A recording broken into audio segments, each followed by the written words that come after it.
So these core cyber controls, these are twofold. So these are best practices from NIST and other cybersecurity experts. These are things you should do to help keep the threat actors out.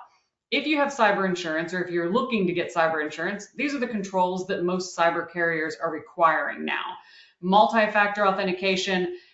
What we have experienced is just having multi-factor authentication on every single device that has access into your systems can reduce your risk of getting hit by ransomware by about 80%, because the threat actor does not have that secondary device to get the code to get into the systems. Doing vulnerability scanning, patch management, really staying on top of all of the software updates and patching, and endpoint detection and response. So that, most of you know about like SentinelOne or CrowdStrike.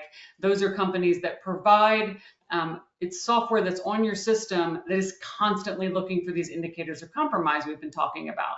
The other things they can do is they'll quarantine a system if it's infected, and that's the difference of you're down for 5 days or 5 weeks. So is one system encrypted, or are 150 systems encrypted?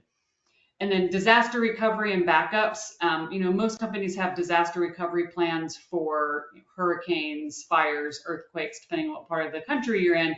Having disaster recovery and immutable backups specific to a cyber attack is really important. Network segmentation, instant response plans we've talked about.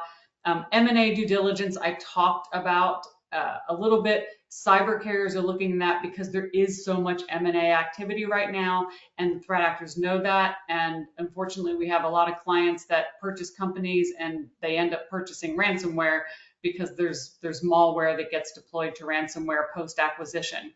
The top right, phishing exercises, cyber awareness training. I want to touch on that because you really need to do regular, robust phishing exercises and training, both regularly for all employees, but then extra training for people who are failing these phishing exercises. And the phishing exercises need to be real world. So threat actors will use what's going on in your city at that time and construct phishing emails that go along with that. So I'm in Houston right now, the Rockets are in the playoffs. We're seeing phishing emails that are offering, Rockets playoff tickets. They look like they're coming from HR.